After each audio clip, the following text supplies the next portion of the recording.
Perkenalkan, nama saya Jolaya Sopa dari Universitas Siliwangi, program MBKM Unsil dan Untidar. Dalam video ini saya akan mempresentasikan tentang materi manajemen strategi. Pengertian manajemen strategi. Manajemen strategi adalah serangkaian keputusan dan tindakan mendasar manajemen tertinggi yang diaplikasikan oleh semua anggota maupun organisasi tersebut demi terwujudnya tujuan organisasi. Manajemen strategi bisa dimaknai sebagai cara memandu perusahaan untuk mencapai sejumlah sasaran, mulai dari tanggung jawab, kooperasi, kapabilitas manajerial, hingga sistem administrasi yang berkaitan dengan keputusan manajemen strategi dan operasional di berbagai tingkat. Adapun tujuan manajemen strategi yang pertama, memberikan arah jangka panjang perusahaan yang bakal dicapai. Yang kedua, membantu perusahaan beradaptasi pada setiap perusahaan. Yang ketiga, membuat kinerja perusahaan menjadi lebih efektif. Yang keempat, mengaplikasikan dan mengevaluasikan strategi yang disepakati dengan efektif dan efisien. Yang kelima, membuat strategi baru untuk menyesuaikan dengan perkembangan lingkungan eksternal. Dan yang keenam, meninjau ulang kelebihan dan kelemahan serta mencermati peluang dan ancaman pada bisnis tersebut ataupun perusahaan tersebut. Materi yang selanjutnya adalah proses manajemen strategi. Idealnya proses manajemen strategi berpedoman pada pemahaman yang mendalam dan utuh tentang pasar lingkungan eksternal dan kompetisi. Ada 3 proses penerapan manajemen strategi dalam bisnis. Yang pertama, tahap formulasi. Biasanya dilakukan membuat misi, menentukan kekuatan dan kelemahan internal, mengidentifikasi peluang dan tantangan eksternal, serta mengambil keputusan strategi. Dan yang kedua, tahap implementasi. Pada tahap ini, perusahaan harus menentukan sasaran tujuan, mengelola kebijakan dan sumber daya, serta memotivasi pegawai. Tahap evaluasi. Ada 3 kegiatan dalam tahap evaluasi, yaitu menganalisis semua faktor internal dan eksternal, mengukur kinerja, serta menentukan tindakan perbaikan. Tahap evaluasi diperlukan untuk mencermati sukses tindaknya strategi yang diterapkan oleh perusahaan tersebut. Evaluasi sangat diperlukan agar strategi perusahaan tersebut bisa beradaptasi dengan baik pada setiap perubahan internal dan eksternal. Selanjutnya, faktor-faktor yang mempengaruhi manajemen strategi. Yang ke-1, faktor politik. Faktor ini menentukan parameter legal dan regulasi yang membatasi operasi perusahaan. Misalnya, adanya undang-undang dan peraturan pemerintah. Yang kedua, faktor ekonomi. Dan yang ketiga adalah faktor teknologi. Yang faktor teknologi, perusahaan harus mewaspadai perubahan dan terobosan teknologi baru agar perusahaan tersebut bisa beradaptasi dalam terobosan teknologi terbaru. Yang keempat, faktor ekologi. Faktor ini biasanya berkaitan dengan kepedulian perusahaan terhadap lingkungan sekitar maupun lingkungan masyarakat. Materi selanjutnya, cara analisis internal manajemen. Yang ke-1, kompetisi inti 1. Kompetisi inti memungkinkan perusahaan untuk membedakan produk dan layanan dari para pesaingnya. Yang kedua, kompetisi inti 2. Terbagi menjadi 2. Yang pertama yaitu sumber daya seperti uang, bangunan, mesin, dan lain-lain. Serta yang kedua adalah kapabilitas, yaitu kemampuan manajer mengatur sumber daya secara strategis. Yang ketiga, analisis PRIO. Analisis untuk mengevaluasi anugerah sumber daya.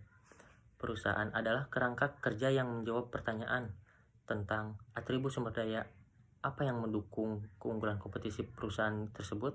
Kerangka kerja ini bersifat dalam model berbasis sumber daya.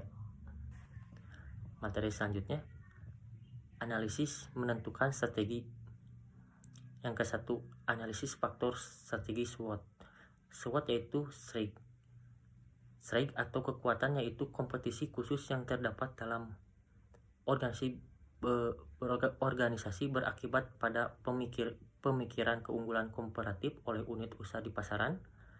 Weakness atau kelemahan yaitu keterbatasan atau kekurangan dalam hal tersebut keterampilan dan kemampuan menjadi penghalang serius bagi penampilan kinerja organisasi yang memuaskan. Yang kedua ada matrix A dan yang ketiga adalah matrix space.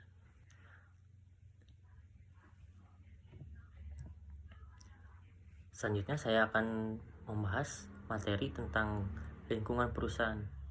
Lingkungan perusahaan terbagi menjadi dua, yaitu lingkungan perusahaan internal dan lingkungan perusahaan eksternal. Lingkungan perusahaan internal yaitu apa yang bisa dilakukan perusahaan berbeda dengan lingkungan perusahaan eksternal yang mungkin dipilih untuk dikerjakan oleh perusahaan. Faktor yang mempengaruhi lingkungan perusahaan yaitu yang pertama, faktor-faktor dalam lingkungan jauh, contohnya ekonomi, sosial, politik, dan lain-lain.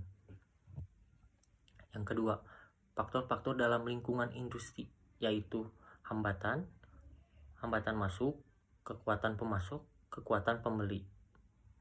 Yang ketiga, faktor-faktor dalam lingkungan operasional, yaitu pesaing, pelanggan, kreditur, dan pemasok. Dan di sini saya akan menjelaskan tentang contoh penerapan manajemen strategi dalam perusahaan. Di sini saya akan mengambil contoh perusahaan Samsung. The Samsung Group adalah konglomerat terbesar di dunia, merupakan bisnis internasional yang terletak di Korea Selatan. Semua kesatuan merek Samsung, termasuk Samsung Electronics. Samsung didirikan oleh Lee Byung-chul sejak 1969 sampai sekarang. Namun nama Samsung sendiri dalam bahasa Korea Selatan berarti 3 bintang.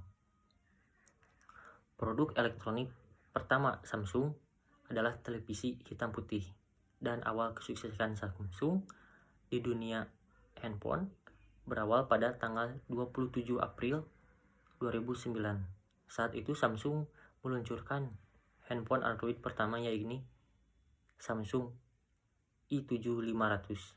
Handphone ini menawarkan layar sentuh AMOLED yang berukuran 3,2 inci. OS yang digunakan pada smartphone ini adalah OS Android Chipscape 1.5. Selanjutnya, keberhasilan Samsung dalam platform Android dimulai dengan peluncuran Samsung Galaxy S. Handphone ini diluncurkan oleh Samsung pada Maret 2010 dan tingkat penjualan handphone ini cukup tinggi. Pada Januari 2011, Samsung berhasil menjual handphone ini sebanyak 10 juta unit. Keberhasilan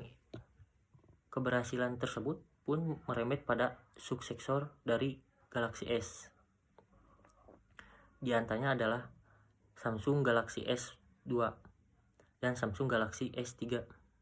Tak hanya itu, beberapa handphone Galaxy lainnya pun memperoleh sambutan tinggi dari beberapa pelanggan. Di antaranya adalah Samsung Galaxy Mini, Samsung Galaxy Young, serta Samsung Galaxy Note. Sebenarnya Samsung mengembangkan sebuah sistem operasi sendiri yang disebut sebagai OS.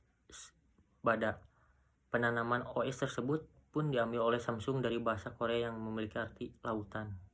Handphone Samsung Android banyak dicari konsumen karena banyak faktor, diantaranya spesifikasi dan fitur. Setiap handphone Samsung selalu update terbaru untuk generasi teknologi multimedia yang digunakan. Untuk harga Samsung Android pun disesuaikan dengan teknologi baru yang menyertainya.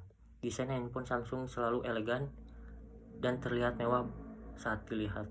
Secara cermat dilengkapi teknologi terbaru, baik sistem operasi dan spesifikasi umum maupun fitur-fitur yang lengkap diberikan mengikuti perkembangan teknologi. Samsung memang selalu up to date di bidang teknologi modern yang setiap pengguna gadget baik handphone maupun smartphone dan teknologi elektronik buatan Samsung lainnya akan merasa puas.